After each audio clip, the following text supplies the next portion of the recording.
은혜 받으실 말씀은 아모스 7장 7절에서 8절, 마태복음 7장 24절에서 25절 말씀입니다. 또 내게 보이신 것이 이러하니라. 다림줄을 띄웠고 쌓은 담 곁에 주께서 손에 다림줄을 잡고 서셨더니 내게 이르시되 아모스야 내가 무엇을 보느냐. 내가 대답하되 다림줄이니이다. 주께서 가라사대 내가 다림줄을 내 백성 이스라엘 가운데 베풀고 다시는 용서치 아니하리니. 마태복음 7장 24절에서 25절. 그러므로 누구든지 나의 이 말을 듣고 행하는 자는 그 집을 반석 위에 세운 지혜로운 사람 같으리니 비가 내리고 창수가 나고 바람이 불어 그 집에 부딪히되 무너지지 아니하나니 이는 주초를 반석 위에 놓은 용고요. 아멘. 13교구 장신 정진영 목사님께서 내 삶을 세우는 신앙의 다림줄 제목으로 말씀 증거해 주시겠습니다. 사랑하는 성도 여러분, 이탈리아의 유명한 관광지인 피사의 사탑을 아시는지요? 건물이 옆으로 비스듬히 기울어져 있어서 금방이라도 쓰러질 것 같은 아슬아슬한 모습을 하고 있죠. 매년 수많은 관광객이 그 신기한 모습을 보려고 몰려듭니다. 그런데 이 건축물이 관광지로서는 참 매력적일 수 있지만 만약 여러분이 살아야 하는 아파트나 일해야 하는 직장이 그렇게 기울어져 있다면 어떨까요? 매일매일이 불안해서 단 하루도 마음 편히 지내기가 쉽지는 않을 것입니다. 아무리 겉보기에 화려하고 아름다운 건물이라도 바르게 서 있지 않으면 그것은 언제 무너질지 모르는 시한폭탄과 같기 때문이죠. 오늘 본문의 하나님께서는 예언자 아모스에게 충격적인 환상 하나를 보여주십니다. 바로 하나님의 손에 쥐어진 다림줄이었습니다. 아모스 7장 8절에 내게 이르시되 아모스야 내가 무엇을 보느냐. 내가 대답하되 다림줄이니이다. 주께서 가라사대 내가 다림줄을 내 백성 이스라엘 가운데 베풀고 다시는 용서치 아니하리니 말씀하시죠. 그런데 성도 여러분, 다림줄이 무엇일까요? 사실 다림줄이란 줄을 끈에 매달아 수직을 측정하는 아주 단순한 도구인데요. 건축 현장에서 벽을 세울 때 사용하는 가장 중요한 도구 중 하나가 바로 다림줄입니다. 그런데 벽이 아무리 우리 눈에 반듯해 보여도 다림줄을 대어보면 기울어진 것이 드러납니다. 사람의 눈은 속일 수 있지만 다림줄은 속일 수가 없기 때문입니다. 우리는 모든 기준이 너무도 급속히 변하는 시대에 살고 있습니다. 선악의 기준이 변하고 가치관도, 윤리도, 생활 방식도 변했죠. 과학 문명은 더더욱 너무나 빠르게 변화하고 있죠. 오늘은 다림줄이라는 소재를 통해 급격히 변화하는 이 마지막 세대 속에서 우리 각자의 신앙의 건축물이 세상에 기울지 않고 하나님 앞에 보다 더 바르게 세워져 가기를 바라는 마음으로 내 삶을 세우는 신앙의 다림줄이라는 제목으로 말씀을 증거하게 됐습니다. 하나님께서 아모스 선지자를 통해 보이신 다림줄 환상을 통해 우리 각자의 삶 속에 깨우쳐 봐야 할 교훈에 관해 세 가지 분야로 함께 은혜를 나누고자 합니다. 사랑하는 성도 여러분, 우리가 다림줄의 환상을 통해 깨달아 볼 교훈은 첫째로 우리의 삶을 바로 세우기 위해서는 하나님의 말씀을 신앙의 다림줄로 삼아야 한다는 것입니다. 앞서 서두에 말씀드린 대로 다림줄의 가장 중요한 기능은 기울고 비뚤어진 것을 여과 없이 드러내고 바로잡는 것인데 이는 영적으로는 타협이 없고 변함없이 정확한 하나님의 공의를 의미하죠. 아모스 선지자가 활동하던 당시 북이스라엘은 여로보암 2세가 다스리던 시대였습니다. 역사적으로 보면 이때는 군사적으로 강력했고 경제적으로는 단연 풍요로웠던 황금기였습니다. 겉보기에는 아무 문제가 없어 보였고 오히려 하나님의 축복을 받아 화려하게 번영한 것처럼 보였죠. 하지만 그 화려한 겉모습 뒤로 하나님의 다림줄을 쓱 내려보니 실상은 충격적이었습니다. 지도자들은 돈에 눈멀어 뇌물을 받고 재판을 굽게 만들었고 부자들은 가난한 자들의 신발 한 켤레 값으로 사람을 노예로 샀습니다. 종교적으로는 화려한 듯 제사를 드렸지만 마음은 이미 우상 숭배로 가득 차 있었습니다. 인간의 눈에는 성공한 나라였지만 율법과 계명이라는 하나님의 다림줄 앞에 재어보니 금방이라도 무너질 것 같은 비뚤어진 건물이었던 것입니다. 하나님의 공의의 다림줄은 하나님의 선택받은 사람들이 혹여 말씀과 계명에서 벗어날 때는 이것이 반복되어 굳어지지 않도록 간섭하는 역할을 합니다. 조금이라도 기울어지면 냉정하게 그 비뚤어짐을 드러내지요. 그리고 경고의 신호를 보내기도 하는 것입니다. 물론 하나님께서 공의에 어긋난다 하여 기다렸다는 듯이 곧바로 징계하거나 멸하시는 그런 분은 결코 아닙니다. 그렇지만 즉각적인 심판이 없다고 해서 죄를 용납하시는 것 또한 절대 아니죠. 빨간 신호를 무시했는데 사고가 나지 않았습니다. 하지만 그렇다고 해서 계속 신호를 무시하다가는 끝내 큰 사고를 만날 수 있죠. 불의가 쌓이면 결국은 지킴받지 못하게 되는 것이 바로 공의입니다. 다만 하나님의 공의가 결정적으로 집행되기까지는 하나님 편에서도 많은 기다림과 인내의 시간이 있으십니다.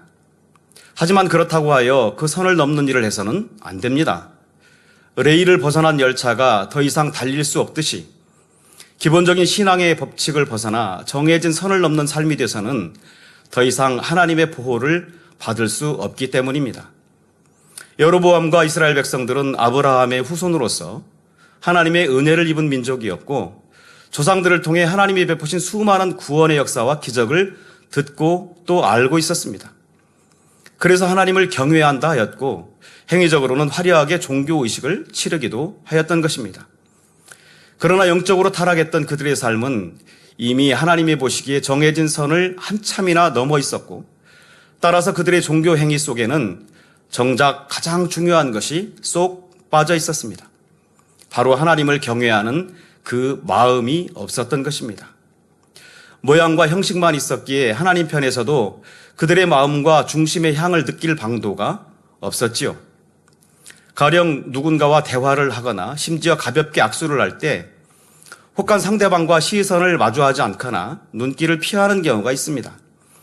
이는 상대방에 대한 예의나 존중의 마음이 없는 것처럼 비칠 수 있고 사람과의 관계에서도 참으로 무례하게 받아들여질 수 있죠. 왜냐하면 그 마음이 잘 느껴지지 않을 수도 있고 나아가 상대를 무시하는 인상을 줄 수 있기 때문일 겁니다. 그런데 이스라엘은 그 정도가 아주 심각했죠. 심지어 그 대상마저 사람이 아닌 하나님이었습니다. 시편 126편 1절에 내가 산을 향하여 눈을 들리라. 나의 도움이 어디서 올꼬? 나의 도움이 천지를 지으신 여호와에게서로다 한 다윗의 고백처럼 하나님을 향하여 시선을 집중하고 그 도움을 간절히 바라고자 하는 마음. 이것이 바로 하나님을 향한 백성들의 기본적인 마음이어야 했습니다. 그런데 여로보암과 그의 백성들은 어떠했습니까? 그들은 우상을 섬기며 하나님을 떠나 세상 향락에 빠져 있었고 하나님의 말씀조차도 만홀히 여겼습니다. 이로 인해 결국은 그 마음이 하나님께로부터 점점 멀어졌던 것입니다. 그런데 이와는 대조적으로 다윗은 시편 108편 3절에서 4절에 여호와여 내가 만민 중에서 주께 감사하고 열방 중에서 주를 찬양하오리니 대저 주의 인자하심이 하늘 위에 광대하시며 주의 진실은 궁창에 미치나이다 했지요. 하나님께서 택하신 같은 민족이요 같은 열조를 둔 백성인데 어찌 이토록 모습이 각각 달랐던 것일까요? 다윗은 여호와를 경외하며 그 계명을 크게 즐거워하는 자가 복이 있음을 알았습니다. 때로 연단을 받기도 했지만 이러한 연단의 과정을 통해 하나님의 계명에 담긴 공의와 그 깊은 뜻을 더욱 밝히 깨달아가게 됐죠.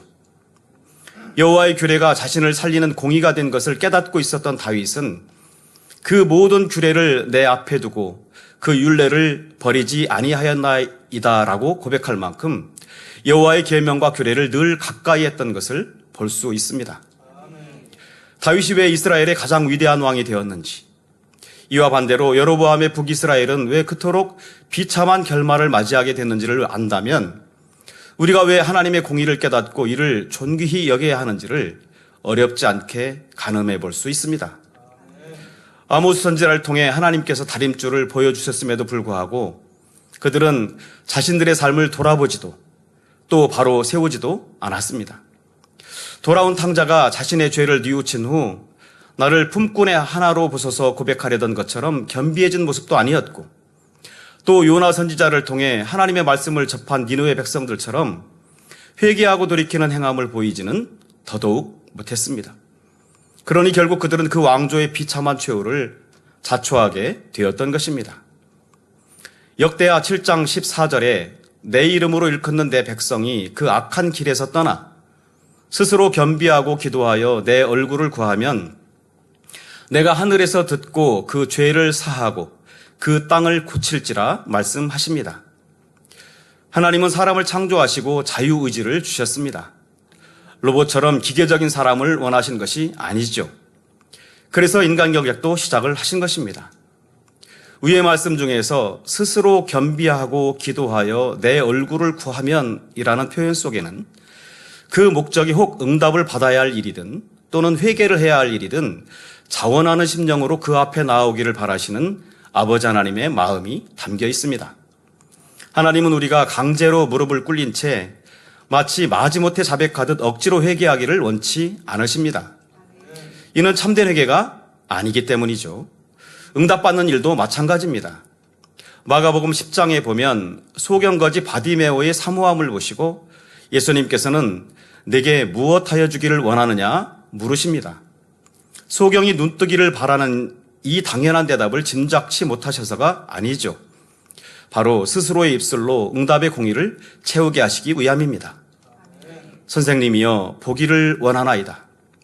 그렇습니다. 이같이 믿음의 받침대를 세우는 스스로의 행함이 있고 그 위에 하나님의 은혜가 임할 때 응답과 축복을 온전히 이룰 수 있는 것입니다. 성도 여러분, 다니엘서 12장 10절에 많은 사람이 연단을 받아 스스로 정결케 하며 희게 할 것이나 악한 사람은 악을 행하리니 악한 자는 아무도 깨닫지 못하되 오직 지혜 있는 자는 깨달으리라 하신 대로 다니엘은 마지막 때를 향해 연단을 받아 스스로 정결케 하는 자가 지혜 있는 자라 말합니다. 만일 하나님의 다림줄이 내게 임하여 그 죄가 드러나게 되는 상황이라면 어떻게 해야 할까요?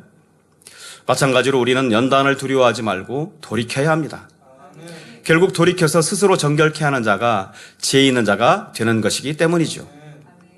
애굽의 바로는 재앙을 겪고도 마음이 오히려 강팍해졌습니다. 하지만 탕자 아들은 연단을 통해 스스로 돌이켜 아버지의 품으로 돌아왔죠. 남유다의 여호야김 왕은 여호와의 말씀을 듣고도 두루마리를 찢어 비참한 결말을 맞이한 반면 니느웨 백성들은 심판의 경고라는 하나님의 다림줄 앞에서 철저히 회개한 후 구원의 은혜를 입었습니다. 그러니 지위나 환경보다 중요한 것은 그 마음인 것을 봅니다.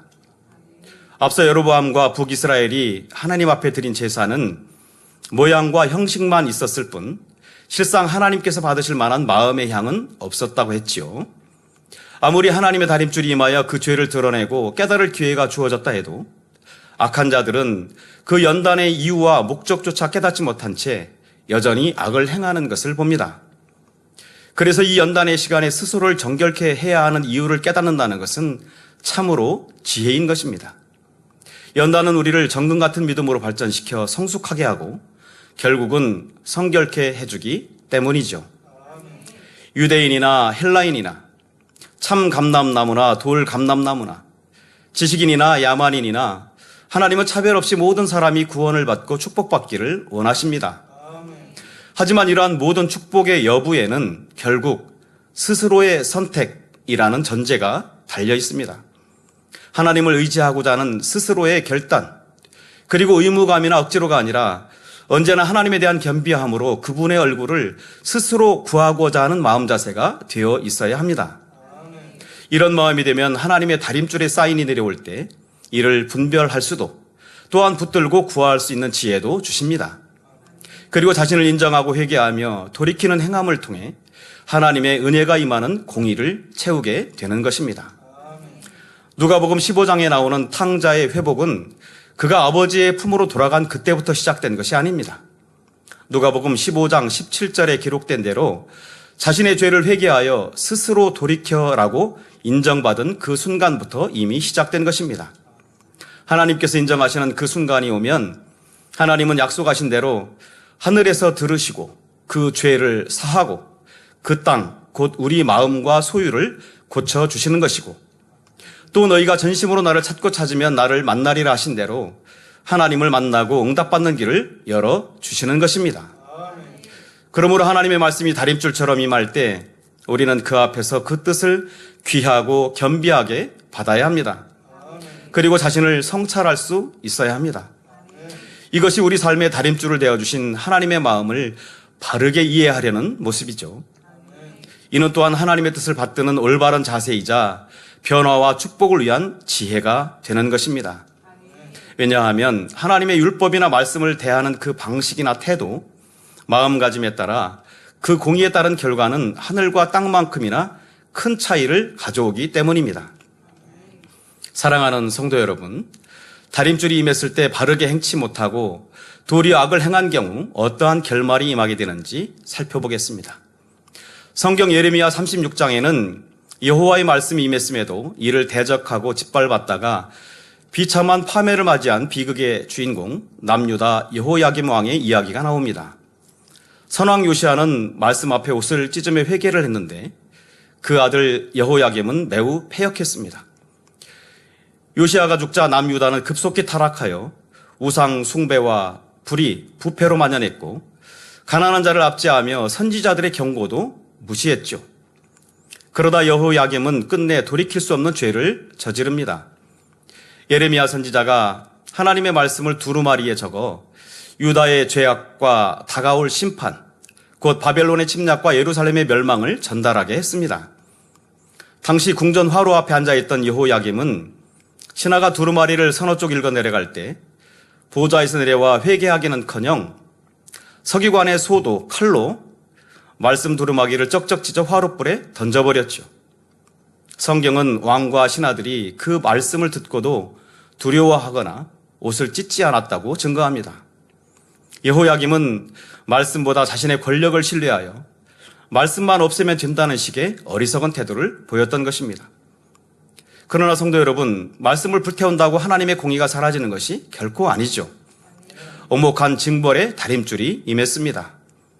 예레미야의 예언대로 그는 바벨론의 쇠사슬로 묶여 끌려갔고 왕실의 묘지에도 묻히지 못한 채 결국 비참하고 수치스러운 최후를 맞이했던 것입니다. 그런데 이와는 반면 하나님의 말씀을 듣고 성읍 전체가 회개하여 구원받은 역사도 있죠. 요나서에 나오는 대로 아수르의 수도 니누의 백성들의 이야기입니다. 그들은 이스라엘의 적국이자 이방인이었지만 하나님의 말씀이 임하자 놀라운 일이 일어났습니다. 요나가 니누에에서 단 하룻길을 걸으며 40일이 지나면 니누에가 무너지리라 외칩니다. 요나의 손으로 기사나 표적을 행하며 전한 것도 아니었지요. 그럼에도 니누의 백성들은 그 한마디 외침에 담긴 하나님의 절대적 권위를 겸손히 받아들였습니다. 요나서 3장 5절에 니누의 백성이 하나님을 믿고라고 기록된 것처럼 높은 사람으로부터 낮은 사람이 이르기까지 온 백성이 하나님의 말씀을 믿고 굵은 베옷을 입고 금식을 선포했습니다. 소식을 들은 니누의 왕도 보좌에서 일어나 왕복을 벗고 굵은 베옷을 입은 뒤 잿더미에 앉지요. 그리고 사람이나 짐승이나 아무것도 먹지 말고 힘써 하나님께 부르짖으며 각기 악한 길과 강포에서 떠나라는 조서까지 내립니다. 그들은 왕에서 짐승까지 금식을 하며 하나님의 공의 앞에 무릎을 꿇었고 악한 길에서 실제로 돌이키는 행함의 변화를 보였습니다. 그 결과 다림줄 기준 앞에 심판을 받아야 했던 니누의 성읍은 하나님께서 심판의 뜻을 돌이키심으로 놀라운 구원의 은혜를 입게 되었습니다. 요나서 3장 10절에 하나님이 그들의 행한 것, 곧 그 악한 길에서 돌이켜 떠난 것을 감찰하시고 뜻을 돌이키사 그들에게 내리리라 말씀하신 재앙을 내리지 아니하시니라. 할렐루야. 이는 하나님 보시기에 회개에 합당한 열매를 맺음으로 인해 용서와 구원을 위한 공의가 갖추어졌기 때문입니다. 그러므로 우리도 이 같은 사례를 통해 교훈을 얻어야 합니다. 모든 행위와 모든 은밀한 일을 선악간에 심판하시는 하나님, 또 선을 행한 자는 생명의 부활로, 악을 행한 자는 심판의 부활로 나오게 하시는 하나님의 공의를 다림줄 삼아서 늘 크고 작은 모든 일에 스스로를 경책하며 겸비하게 성찰하는 우리 모두가 되어야 하겠습니다. 사랑하는 성도 여러분, 우리가 다림줄의 환상을 통해 깨달아 볼 교훈은 둘째로 다림줄에 깃들인 하나님의 사랑에 관한 것입니다. 앞선 니느웨 백성들의 구원의 소식을 보다 다른 차원에서 깊이 들여다본다면 우리는 그 안에서 누가복음 15장 7절의 말씀대로 죄인 하나가 회개하면 하늘에서는 회개할 것 없는 의인 99을 인하여 기뻐하는 것보다 더하리라 하신 아버지 하나님의 사랑을 동시에 느껴볼 수 있게 됩니다. 성도 여러분, 암탉이 날개 아래 그 새끼들을 모으고 품는 것은 그들을 어떤 공격이나 위험으로부터 지켜내기 위함이요, 결단코 그들을 불편하게 만들거나 번거롭게 하기 위함이 아닙니다. 새끼들이 성장해서 스스로를 지켜낼 수 있기까지 결국 이를 위해 자신의 품이나 울타리의 공간 안에서 붙들어 두고자 하는 것입니다. 이처럼 하나님의 말씀에 담긴 공의가 언뜻 우리를 구속하는 것처럼 보일 수 있지만 이 또한 결국은 사랑이라는 것을 알아야 합니다.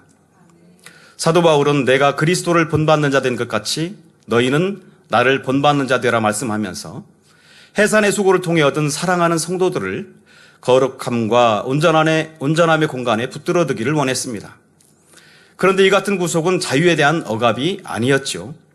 오히려 방종과 타락을 막기 위한 선하고 힘있는 안전장치 같은 것이었습니다. 돌아보면 이스라엘에게 있어 가장 어두웠던 영적 흑암기는 선지자의 책망이 있던 시대였다기보다 실상은 하나님께서 더 이상 말씀하지 않으시고 묵시가 끊기며 말씀을 들을 수조차 없게 된 침묵의 시대였습니다. 책망은 아직도 하나님께서 그들을 놓지 않으셨다는 은혜의 증거였지만 침묵은 심판의 한 모습이었던 것입니다. 그러므로 하나님의 자녀로서 진정 두려워하고 경계해야 할 일은 바로 하나님과의 교통이 끊기고 성령의 역사가 사라져서 신앙생활 속에 그 어떤 하나님의 개입이나 간섭의 흔적조차 찾아볼 수 없는 그런 상황이 되는 일인 것입니다. 그러니 하나님께서 내려주신 다림줄이 기본적으로 어미하신 하나님의 공의를 나타낸다 해도 그 이면에 담긴 하나님의 기쁘신 뜻을 깨달아 그 안에서 우리는 아버지 하나님의 인생들을 향한 크신 사랑을 또한 발견할 수 있어야 하겠습니다. 그런데 성도 여러분, 사실 이러한 사랑, 하나님의 사랑은 인류 역사의 어느 한 중간 지점에서 필요에 따라 새롭게 시작된 그런 사랑이 아닙니다. 물론 우리들이 경험한 어제 오늘의 일들이 이 사랑의 전부 또한 더욱 아니죠. 사람의 시간 개념으로는 이해할 수도 없는 아득한 옛적, 홀로 우주 공간을 다스리시던 하나님께서 영원히 사랑을 주고받을 참 자녀를 얻고자 인간 경작을 계획하셨던 그때부터 이미 그 사랑은 시작이 되었습니다. 그리고 그 사랑은 인류 역사와 함께 오늘날까지 변함없이 지속되고 있는 것입니다. 오래전 하나님은 가인이 인류 최초의 살인을 저지른 후 뒤늦게 그것이 얼마나 중한 죄라는 사실을 깨닫고 두려움에 휩싸이자 그를 향해 가인을 죽이는 자는 벌을 7배나 받으리나 하시며 표를 주어 죽임을 면케하셨습니다. 그 가장 큰 이유가 후대의 사람들에게 아버지 하나님의 끝없는 용서와 사랑의 마음에 대해 깨우쳐 주시기 위함이었다 하셨습니다. 또 이보다 앞서 아담이 범죄하여 이 땅으로 쫓겨왔을 때는 이제는 땀을 흘려 수고해야만 그 소산을 먹을 수 있게 된 아담과 하와를 심히 안타까워하시면서 결국 그들을 향한 애틋한 마음을 담아 사랑의 배려로서 가죽옷을 지어 입히시기도 했죠. 그런데 가죽옷은 단지 옷으로서의 의미만이 아니었습니다. 하나님과 이들 사이의 구원의 끈과 같은 것이었고 하나님 편에서 그들을 버리지 않으시고 끝까지 은혜의 끈, 구원의 끈을 놓지 않으신다는 의미가 담겨 있는 것이라 하셨죠. 그러니 아담이 이 땅에서 아버지 하나님의 사랑을 상대성을 통해 깨우친 후에는 더 이상 똑같은 실수를 반복지 아니하고 인류 조상으로서의 역할을 나름 감당해 나갈 수가 있었던 것입니다. 하나님께서는 그토록 사랑을 주셨던 천사장 루시퍼의 배신으로 인한 아픔, 온갖 정성을 다해 지으시고 보살펴 주셨던 첫사람 아담의 불순종으로 인한 아픔, 그리고 자신의 독생자를 이 땅에 보내어 십자가의 고난 가운데 함께 고통을 받으며 마음 아파하셔야 하는 일들까지 겪으셨습니다. 이처럼 아버지 하나님께서는 사랑하는 참 자녀를 얻기 위한 인간 경작을 이룸에 있어서 인간에게만 모든 짐을 지게 하신 것이 아니라 스스로도 아들을 내어주시면서까지 인간과 함께 그 짐을 지고 계시다는 사실입니다. 이처럼 하나님의 가장 기본적인 성품은 바로 사랑입니다. 심판을 행하실 때에도 용서를 베푸실 때에도 기본에는 항상 사랑이 있는데 이러한 아버지 하나님의 사랑의 결정체가 바로 죄인된 우리들 구원해 주시기 위해 독생자 아들까지 십자가에 내어주신 그 사랑이죠. 신약뿐만 아니라 성경 전체를 통해 줄곧 선포되는 내용도 결국은 한마디로 말해서 사랑입니다. 70번에 7번이라도 용서하시고 원수까지도 사랑하시는 하나님, 정말 구원받을 수 없는 사람에게까지도 끝까지 회개의 기회를 주시는 하나님, 이러한 아버지 하나님의 사랑이 성경 곳곳의 사건들을 통해서도 그대로 나타나고 있는 것입니다. 사랑하는 성도 여러분, 성경에서 하나님의 사랑의 다림줄을 만나 인생이 완전히 새로워진 인물이 있습니다. 바로 여리고의 세리장이자 부자였던 삭개오입니다. 삭개오는 당시 동족들에게조차 죄인 취급을 받던 그런 사람이었죠. 그의 인생이라는 건물은 탐욕과 외로움으로 심하게 비뚤어져 있었습니다. 예수님께서 그의 집에서 유하겠다고 하시자 못사람들은 이를 보고 수군거리며 적대적인 반응을 보였습니다. 하지만 사랑의 다림줄인 예수님께서 그의 마음에 찾아가셨을 때 주님은 상한 갈대 같았던 그를 꺾지 않으셨죠. 오히려 삭개오야 속히 내려오라. 내가 오늘 네 집에 유하여야 하겠다 하시며 품어 주셨지요. 주님의 말씀이 사랑으로 삭개오의 마음에 닿자 놀라운 일이 일어납니다. 삭개오가 스스로 고백합니다. 내 소유의 절반을 가난한 자들에게 주겠사오며 만일 네 것을 토색한 일이 있으면 4배나 갚겠나이다. 이렇게 말하며 진심으로 회개의 모습을 보인 것입니다. 말로만 자신의 잘못을 회개한 것이 아니라 행함으로 회개에 합당한 열매를 맺고자 했던 것입니다. 이런 모습에 우리 예수님께서도 오늘 구원이 이 집에 이르렀으니 이 사람도 아브라함의 자손이미로다 말씀하시는 것을 볼 수가 있죠. 이와 같이 진정한 회개란 죄에 대한 참회나 반성, 단순한 고백에서 끝나는 것이 아니라 삶의 방향을 180도 전격적으로 바꾸는 실천적 행동이 동반돼야 하는 것입니다. 과거에 잘못 행한 것이 있을 때에는 회개하여 주님의 보혈로 죄 씻음을 받는 것은 물론이고 선행을 통해 이전에 잘못 행한 것을 갚아나가는 것이 필요하다는 말입니다. 예를 들어 여러분이 부모님께 큰 불효를 했다고 가정해 보겠습니다. 그런데 얼마 후 여러분이 잘못을 깨닫고 부모님께 나아가 잘못을 회개했죠. 그러면 부모님은 자녀를 용서해 주십니다. 참 사랑이 있는 부모라면 이전 것은 다 잊고 자녀가 회개한 것만으로도 기뻐할 것입니다. 그러나 자녀된 입장에서는 잘못을 회개한 것이 마음 중심에서 나온 것이라면 이제 어떻게 해야 하겠습니까? 말로만 잘못했다고 하고 끝내서야 되겠는지요? 이전에 잘못한 것만큼 열심히 부모님을 기쁘시게 해드리므로 부모님이 자신으로 인해 상심하고 서운했던 부분을 풀어드려야 하는 것입니다. 세리장으로 살며 돈밖에 모르고 살았기에 같은 동족에게조차 인정받지 못한 삶, 그 비뚤어진 삭개오의 인생이 180도 달라집니다. 주님을 만나 이제 가난한 이웃을 돌보며 사랑하는 아름다운 인생의 건물로 다시 세워지게 되는 것입니다. 이처럼 우리 신앙의 건축가이신 아버지 하나님께서 우리 삶에 끊임없이 말씀의 다림줄을 대시는 이유는 우리 신앙의 건물이 올바르고 튼튼하게 고쳐져서 마침내 그 안에 사는 사람이 영원토록 행복하기를 바라기 때문일 것입니다. 그러므로 다림줄을 대시는 하나님의 손길은 심판의 손길이 아니라 우리를 살리시고 빚으시는 가장 따뜻한 사랑의 손길임을 믿으시기 바랍니다. 사랑하는 성도 여러분, 그런데 우리 주님의 사랑은 단지 이스라엘의 구원만을 향한 사랑이 아니셨습니다. 만왕의 왕이셨지만 온 인류의 죄를 사하시려 이 땅에 오셨고 낮고 천한 종의 형상까지 입으셨습니다.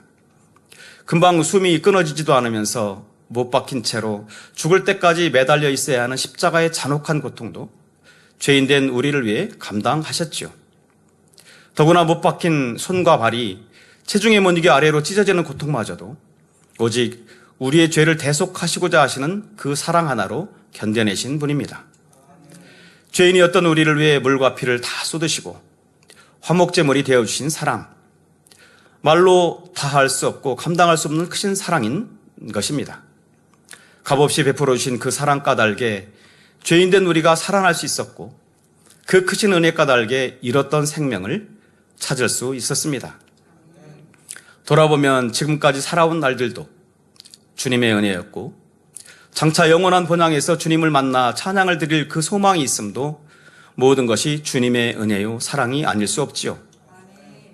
사랑하는 성도 여러분, 찬송가 405장을 보면 다음과 같은 가사가 나옵니다.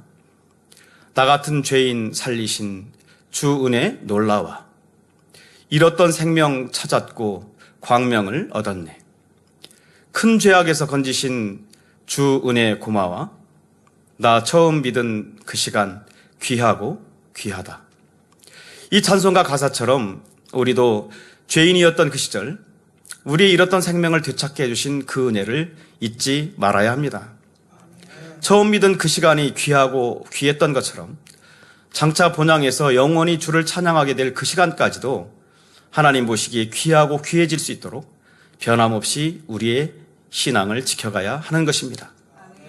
세상의 쾌락이, 자기의 유익이, 그 알량한 자존심과 돈 몇 푼의 미혹이, 원망 불평했던 입술과 시기하고 질투하며 판단하고 정죄하던 어리석은 모습이 행여 지금껏 애써 일고 온 신앙의 소중한 건축물을 회파하는 일이 없도록 늘 깨어있는 우리 모두의 삶이 되어야 하겠습니다. 그래서 그 고귀했던 첫사랑의 믿음을 회복하고 주님께서 칭찬하시는 모든 만민이 다 될 수 있도록 늘 우리의 영적인 다림줄이 되시는 하나님의 사랑 안에서 자신을 돌아보며 더욱 성결로 변화되는 우리 만민이 되었으면 좋겠습니다. 사랑하는 성도 여러분, 앞서 우리는 신앙의 다림줄이 되는 하나님의 공의와 사랑에 대해 살펴보았습니다. 그렇다면 이제 하나님의 공의와 사랑을 깨달은 우리는 어떤 삶을 살아야 할까요? 마지막 셋째로 살펴볼 분야는 우리 자신이 세상 속에서 신앙의 다림줄을 가진 그리스도인이 되어야 한다는 것입니다. 하나님의 다림줄에 맞추어진 사람은 생각은 거룩하게 하고 말은 은혜롭게 하여 세상 속에서 하나님의 기준을 보여주는 사람이라 하겠죠. 로마서 10장 10절에 보면 사람이 마음으로 믿어 의에 이른다는 표현이 있습니다. 그렇습니다. 하나님을 진정 마음 중심에서 믿는 사람은 하나님의 뜻대로 살아가기에 결국 의에 이르는 것이 어렵지 않을 것입니다. 그런데 제법 오래 신앙생활을 했다고 해도 진정 하나님 보시기에 의를 이루지 못하고 있는 모습이라면 내가 정녕 하나님을 또 주님을 마음으로 믿고 있는지 점검해 봐야 합니다. 하나님에 대한 믿음이 있고 그 중심이 하나님 마음에 합한 사람은 하나님의 말씀을 결코 경홀히 여기지 않습니다. 그러니 마음의 할례에 힘쓰고 영적인 사랑과 주의 교양으로 자신을 갖춰가는 일에 최선을 다해가지요. 설령 때로 믿음이 부족하여 온전한 순종을 이루지는 못하고 있다 해도 그렇다고 해서 그 말씀 자체를 소중하지 않게 여기거나 가벼이 생각하지는 않는 것입니다. 오히려 내게 주어진 말씀을 지나치게 무겁게 여기다 보니 그 말씀에 순종치 못하는 모습에 민망히 여기는 경우도 있지요. 그런데 성도 여러분, 간혹 대화를 할 때 상대의 말을 쉽게 툭툭 끊어버리는 경우가 있는 것을 봅니다. 이렇게 상대의 말을 가벼이 여기는 경우라면 하나님의 말씀을 들을 때도 마음의 일을 무겁게 새기기가 쉽지는 않습니다. 물론 대화뿐 아니라 공공질서를 지키는 경우에도 그 예절과 규칙을 중히 여기는 자세가 매우 중요합니다. 가령 세상에서 보면 승강장이 아닌 곳에서 택시를 잡아야 하는 경우 먼저 택시를 기다리던 사람보다 더 앞쪽 방향으로 가서 새치기 탑승을 하는 경우가 있습니다. 이런 질서보다 자기 유익을 구하는 마음이 지나치게 앞서 나오는 행동이니만큼 만일 신앙인이라면 이는 예절과 매너의 문제로만 볼 것이 아니라 양심의 문제로 보는 것이 자신의 변화를 위해서는 더 유익한 자세가 될 것입니다. 주차 분야도 마찬가지입니다. 자리가 없어 부득이 주차를 했다 해도 주위에 피해를 주는 경우라면 그러한 행동은 삼가 지양해야 할 일이겠죠. 이것이 사회 공동체 안에서 서로 간에 이행되어야 할 예절이요 교양입니다. 물론 예절은 법보다는 하위 개념이고 구속력도 미약합니다. 하지만 자신의 유익을 구하는 마음이 없고 공익을 위해 자신이 지켜야 할 도리를 마땅한 것으로 생각하는 사람은 그 선한 양심 가운데 누가 강제하지 않아도 스스로 그 규칙들을 지켜 나가는 것을 봅니다. 그러니 정녕 영의 마음을 사모하는 사람이라면 영육 간의 모든 분야에서 온전한 모습이 되어야 하는 것이겠죠.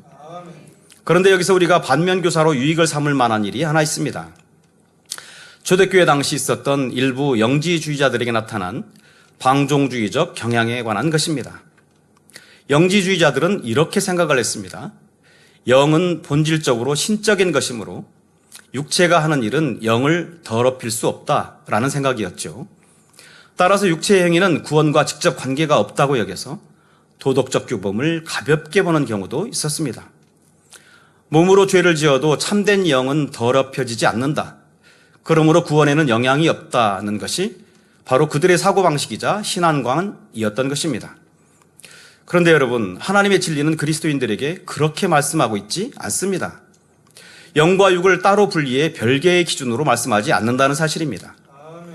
고린도전서 6장 19절에서 하나님은 너희 몸은 너희가 하나님께로부터 받은 바 너희 가운데 계신 성령의 전이라고 말씀을 하셨죠. 아울러 육체의 일은 현저해서 하나님의 나라를 유업으로 받을 수 없다고 경고하시면서 이에 더해 데살로니가전서 5장에서는 그리스도 강림하실 때에 너희 온 영과 혼과 몸이 흠없게 보존되기를 원한다 말씀하셨던 것입니다. 그러니 우리는 진리의 말씀이 그 안에 없으면 나도 자칫 바르지 않은 기울어진 생각에 빠질 수도 있게 된다는 점을 반드시 유념해야 하겠습니다. 앞서 서두에 말씀한 대로 하나님의 다림줄은 우리를 심판하고 정죄하고자 함이 아니라 우리로 하여금 스스로를 발견하고 바로잡아서 더욱 온전함을 이루게 하기 위한 사랑임을 말씀드렸습니다. 원로 목사님께서 사랑장 강해를 증거하시면서 하나님의 말씀을 양식 삼고 행하는 만큼 주의 교양으로 갖춰지게 된다는 말씀을 하셨죠. 이는 다시 말해 내게 교양이 부족한 모습이 있다면 하나님의 말씀이 자신에게 얼마나 무장되어 있는지를 점검해봐야 하고 또 말씀대로 행치 않고 있음도 살펴봐야 한다는 그런 의미가 되는 것입니다. 혹여 우리 안에는 그런 일이 없으리라고 봅니다마는 만에 하나 우리 가운데 혹 하나님 나라와 영적인 일에 충성하고자 하는 마음이 앞서 때로 사회질서나 도덕적인 규범에서 벗어나서 이웃이나 교회 주변에 사는 이방인들에게 누를 끼치는 일은 없는지도 살펴보면 참 좋겠습니다. 우리 만민은 쌓여질 상급에만 주안점을 두고 신앙생활하는 사람들이 아닙니다. 거기에 대해 천국의 더 나은 초소를 사모하는 신앙을 가진 사람들인 것입니다. 충성으로 상급을 쌓아가되 마음의 할례로 더 나은 본향을 침노해가는 것이 중요하지요. 히브리서 11장 16절에 저희가 이제는 더 나은 본향을 사모하니 곧 하늘에 있는 것이라. 그러므로 하나님이 저희 하나님이라 일컬음 받으심을 부끄러워 아니하시고 저희를 위하여 한 성을 예비하셨느니라 하십니다. 그러니 하나님이 나의 하나님이라 일컬음 받으시는 것을 부끄럽게 여기는 일을 만들어서는 결단코 아니 되는 것입니다. 성도 여러분, 앞서서 하나님의 공의와 사랑을 깨닫는 우리는 자신이 속한 세상 속에서 신앙의 다림줄을 가진 그리스도인이 되어야 한다 했습니다. 먼저 우리의 생각에 다림줄을 대야 합니다. 가룟 유다는 마귀가 예수를 팔려는 생각을 집어넣었을 때 그 생각에 다림줄을 대지 않고 그대로 받아들였습니다. 결국 그 악한 생각을 방치한 결과 스승을 팔고 스스로 파멸하는 비극이 되었죠. 반면 요셉은 보디발의 아내가 동침하기를 청하며 날마다 유혹해 올 때 분수에 지나거나 망령된 생각이 아니라 영의 생각에 다림줄을 내렸습니다. 내가 어찌 이 큰 악을 행하여 하나님께 득죄하리이까 했던 것이죠. 또 억울한 감옥살이를 만났을 때도 형들을 향한 복수심에 생각을 내어주지 않았습니다. 오로지 하나님의 섭리만을 묵상했지요. 그 결과 그는 민족을 살리는 구원의 통로가 될 수 있었던 것입니다. 다음으로 우리의 입술의 말에 다림줄을 대야 합니다. 잠언서에 죽고 사는 것이 혀의 권세에 달렸나니 하신 말씀과도 같이 입술의 말의 차이에 따라 삶의 운명이 달라진 한 부부가 있습니다. 바로 갈멜 족속의 부자 나발과 아비가일입니다. 다윗이 나발의 양털 깎는 소녀들을 해치 않고 오히려 지켜준 일이 있기에 다윗은 나발에게 양식의 도움을 청하지요. 그런데 나발은 다윗은 누구며 이새의 아들은 누구뇨 하며 심한 말로 다윗을 모욕합니다. 뒤늦게 이를 알게 된 아비가일이 나발을 치러 올라오던 다윗의 분노를 지혜로운 말과 공궤로 풀어줍니다. 단 몇 마디를 주고받은 이 일로 인해 나발은 낙담한 채 돌같이 굳어 열흘 만에 죽었고 아비가일은 훗날 그 지혜를 높이서 한 다윗의 청으로 왕의 여인이 되지요. 잠언 14장 3절에 미련한 자는 교만하여 입으로 매를 자청하고 지혜로운 자는 입술로 스스로 보전하느니라 하신 대로입니다. 또한 우리는 우리의 마음과 행함에 다림줄을 대야 합니다. 초대교회 시절 아나니아 삽비라 부부는 땅을 팔아 헌금하면서 일부를 감추고도 전부를 바친 척했죠. 말과 행함이 달랐던 것입니다. 위선적인 모습으로 성령을 속인 그 행동의 결과는 한날에 두 사람 모두 혼이 떠나며 죽음을 맞이하는 비참한 최후였습니다. 따라서 자신의 충동이나 즉흥적인 감정이 아니라 오늘 본문 마태복음 7장 24절에 그러므로 누구든지 나의 이 말을 듣고 행하는 자는 그 집을 반석 위에 지은 지혜로운 사람 같으리니 하신 대로 오직 하나님의 말씀을 다림줄로 삼아 그 마음과 행함을 붙드는 노력이 중요합니다. 가령 행악자를 인하여 불평하여 하지 말라는 시편 말씀을 들었습니다. 이 말씀을 기억하여 명심하고 있는 사람이라면 명백히 악을 행하는 사람 앞에서조차 자신의 입술을 다스리려 힘써 노력할 것입니다. 더 나아가 이런 행함에 변함이 없는 사람이라면 하나님께서 그 마음과 행함을 보다 온전히 지킬 수 있도록 능력을 더해 주시게 되는 것입니다. 사랑하는 성도 여러분, 결론을 말씀드리겠습니다. 랜턴의 불빛이 흐려져서 제 기능을 하지 못하면 건전지를 갈거나 그래도 안 되면 버려집니다. 소금도 그 맛을 잃으면 밖에 버리고 사람에게 밟힐 뿐이지요. 예수님은 우리를 세상의 빛과 소금으로 부르셨습니다. 그러니 부르심에 합당한 제대로 된 빛과 소금이 되어야 합니다.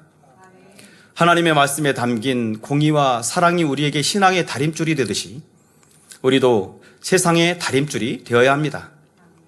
어둡고 기울어진 세상 속에서 바로 우리가 하나님의 기준이 무엇인지를 확실히 보여주는 사람이 되어봅시다.